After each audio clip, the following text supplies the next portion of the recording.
The clip shows huge gangs of migrants roaming around the highway, just blocking the road, attempting to attack vehicles, breaking into buses, holding doors shut, ripping open 18-wheelers, I guess with crowbars, breaking into the back. I mean, this is what's going on because the police don't stop them.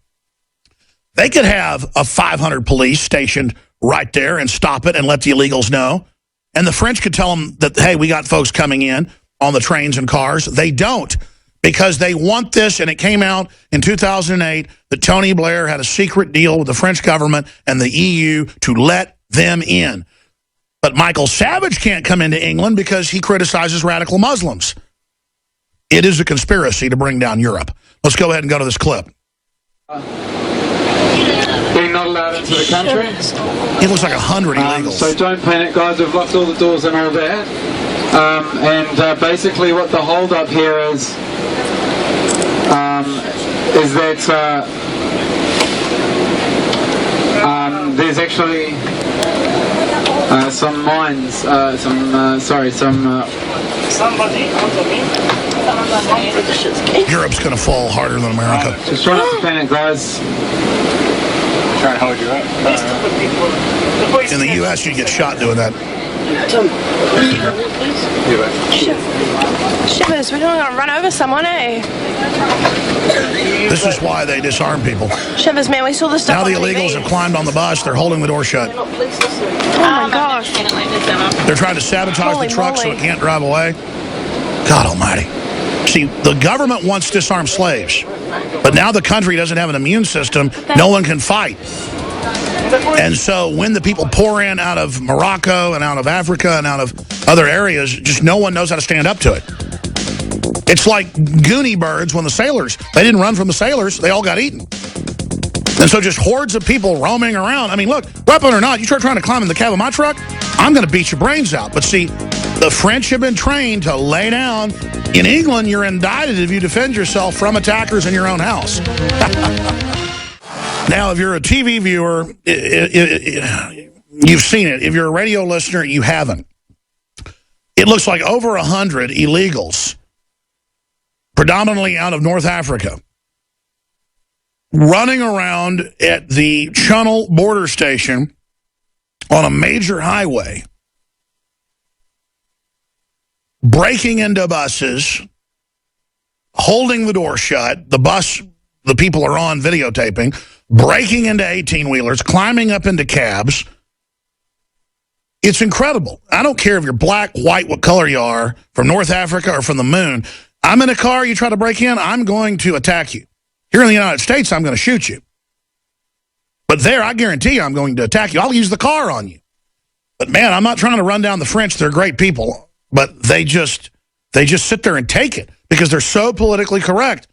You've got basically over 100 people, just you can see in the camera shot, up the road and up in front of the cars, about 50 or so milling around. They're all around the bus.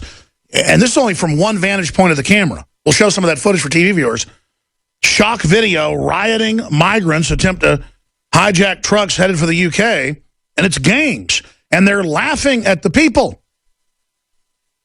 I mean, you try going to North Africa and doing this. A military truck would pull up and shoot you. And that's because if they didn't, the whole society would collapse. This is what the so-called left is doing to Europe, now coming out in ABC News and saying that the UN wants them to just open the borders basically entirely. And then that will accelerate the gold rush, the rush. They're already announcing record illegals from Central and South America coming up through Mexico to get to the U.S. because of all the freebies. It's insane unless you want to bring the country down.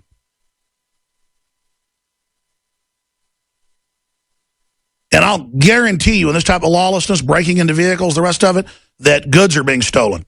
Few people get shot, they'll stop doing it. But the system wants lawlessness while they are at armored hotels behind thousands of police and helicopter gunships meeting in secret, running the EU while the public is domesticated fighting for their lives. It's incredible. And again, is radical Islam defeated after 14 years of post 9/11? No, it's bigger than ever. And it's running around attacking innocent, moderate Muslims that we're the majority around the world and overthrowing their countries, overthrowing our allies, overthrowing neutral countries, and putting radicalism in. Why would our elite be doing that? Because they're destabilizing the planet. And as the Middle East collapses, and as Africa collapses, and now that Libya, that was stabilizing all of Africa, Libya was doing it. I'm not for socialism or dictators, but Muammar Gaddafi was spending about 98% of the money on the people from the oil revenue. He lived in very modest government facilities compared to others. And he was stabilizing Africa. Now that it's fallen, North Africa is just descending into hell. It's descending into hell, and hordes are coming into Europe. Boats every few days are sinking full of so many illegals. And that's the same allegory of once they get to Europe. They've already sunk Africa. Now they're going to sink Europe. But they're not the enemy. The enemy is the globalist that set up a system like this. Africa could be a jewel. The West has done everything it can to keep it destabilized, so they get those raw materials super cheap. And so they have dictatorships and oligarchies in that they can buy off very cheaply. Middle classes are the enemy of the globalist. Progress is the enemy of the globalist. Let me tell you, if there was some African country with a higher GDP and cooler people, and it was free, I'd go there. But there isn't. There was one country in South America that was one of the richest in the world, and it's a hellhole now after the globalists took it over. As rich as an Argentina. And I talk a lot about that because the globalists want us poor. They want to wreck us, and they will. This is a formula they're following 110%.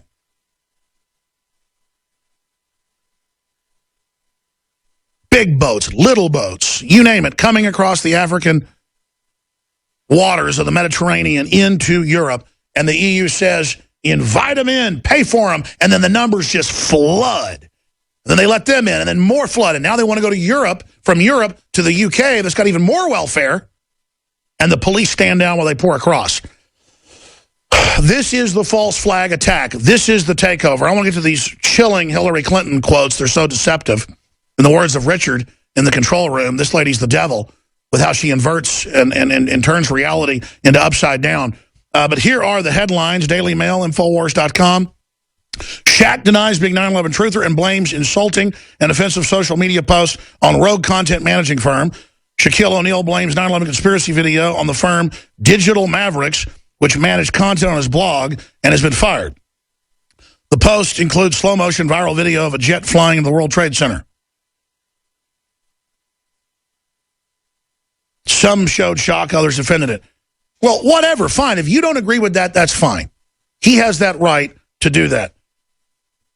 But you don't have a right to demonize people that question major events, because so many of them, from the Gulf of Tonkin to get us into Vietnam, to Operation Ajax, to Fast and Furious, have been false flags to take our freedoms. And some attacks are real, but they still use them to take our freedoms when that doesn't protect us.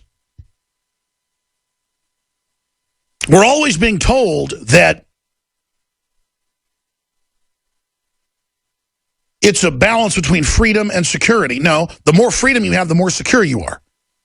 Governments being armed historically is dangerous at a central level. I'm not against locals being armed, heavily armed, as long as it's decentralized and compartmentalized. That's why we have jurisdictions. So if one town goes corrupt, one county goes corrupt, the others aren't. Our founders were smart cookies. There's a reason we've been the greatest country in the world. But for Bill Clinton to demonize the individual being armed, that's the ultimate equalizer, because there are more good people than bad. Bad people don't like being around armed people. They move to Chicago or New York or D.C. where they've got disarmed prey, just like in France, they can rob and kill whoever they want and burn down whole cities. Everybody says, well, it's politically correct. Let the radicals do it. Let's call Shaquille O'Neal right now. This is his phone number, unless it's been changed in 2 days. And I have zero butterflies doing this. I could care less about basketball players. I mean, it's really boring. But let's go ahead and call him. He comes off as just an arrogant idiot, but maybe he's a nice guy. I'm going to ask him, don't you want to live in the real world?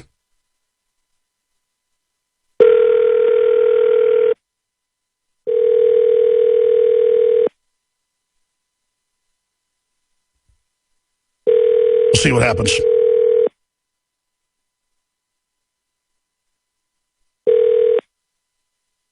Your call has been forwarded to an automatic voice message system. He answered 2 days ago. 185. All right, yeah, fade it back up once the number's done, and I'll leave a At message. the tone, please record your message. When you have finished recording, you may hang up or press 1 for more options. Hey, Shaq, it's Alex Jones calling. A mutual friend gave me your number. And I just wanted to say that, look, you shouldn't fire the folks at that company. I have nothing to do with the company. You should try to defend free speech. I understand that it's your website, and you have a right to tell them that you don't want them to do it anymore. But the fact is, the majority of Americans in major polls, you can look them up, believe 9/11 was an inside job. The 28 secret pages have been partially leaked by congressmen and senators, and Saudi Arabia was behind the attacks. Our government stood down. And Shaq, being a basketball player, being narcissistic, being arrogant, that'll get you nowhere in your short life. You're probably a very unhappy person because worldliness will never fully fulfill you. I think you look so sad in your eyes, that's probably the case. You will feel fulfilled if you stand up for humanity and really do something. So please look into false flag stage terror. Please care. Please don't be a coward. And find out that Fast and Furious was staged to blame the Second Amendment. Find out that George Soros is trying to get riots against the police going. Charles Barkley, one of your colleagues who actually thinks a smart guy, has talked about that. And just realize that playing it safe with the establishment at the end of the game is not smart. Because the establishment, just like Nazi Germany or Soviet Russia, is getting ready to screw everybody over. So, Mr. O'Neill, again, I'm Alex Jones, show tips at Infowars.com. If you'd like to contact us, I'll try to call you back at a later date when we're off air and have a further discussion with you. So maybe you can come on the radio show and explain to us why you think it's disrespectful and distasteful to question 9/11. I think it's patriotic to question a government known to lie. Our own government's funding ISIS and Al-Qaeda in Syria right now, and, well, I helped expose all that with my audience, and we're not going to stop, Mr. O'Neill. In fact, we're all owed an apology by the establishment who said that we were evil for questioning 9/11. All right, well, enjoy yourself. Usually guys that are as big as you are and as tall as you are have a lot of heart problems by your age. And I would guess by taking a look at you that you probably got, some thoughts in your mind about the other side, whistling past the graveyard and things like that. There's still time to reprieve yourself and not just be a fake media icon selling soft drinks for the establishment. This is a friendly message. I hope you have a great time, and I hope you turn your life around. Thank you so much. Well, I think that was a friendly message, don't you guys? Just off the cuff. Teleprompter free. That's what it's all about. Just, I do this so much. I'm so exhausted half the time. You get up here and talk for 3 hours, and I just hit you with where my heart's at, where my mind's at. Maybe it wasn't the friendliest message, but I happen to know behind the scenes how incredibly rude and narcissistic and arrogant and weird people like Michael Jordan are. And I don't really know much about Shaquille O'Neal. Well, I know a little bit, actually, behind-the-scenes stuff, but never mind. The point is that all these sports players who are arrogant egomaniacs really come off as weird. And I guess arrogance is kind of the flavor of the day. A lot of these guys call themselves kings or God or Lord this, Lord that. I'm just not into royalty, I guess. And I just think we've had our heroes stolen from us. Like, speaking of black heroes, I mean, I really think Martin Luther King was a great speaker, a great mind. He had a lot of courage. I admire him.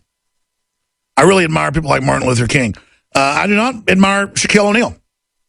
I mean, I just people that can put balls in a basket, I just do not admire it. Maybe just basketball is not my sport. I mean, I don't dislike basketball. It's just boring. It's absolutely boring at the end of the day, all the worship of it and all the obsession over it, and men on TV sitting around for hours every day, talking about every angle of it. Men aren't supposed to spend their lives just obsessing on petty garbage. Men are supposed to be involved in their communities, informed, standing up, making sure their country doesn't get taken over. I mean, Shaq, did you know there's a global secret treaty we barely beat last week that they're bringing back this week, the TPP, to hand over our sovereignty to foreign corporations? I mean, that's a big deal.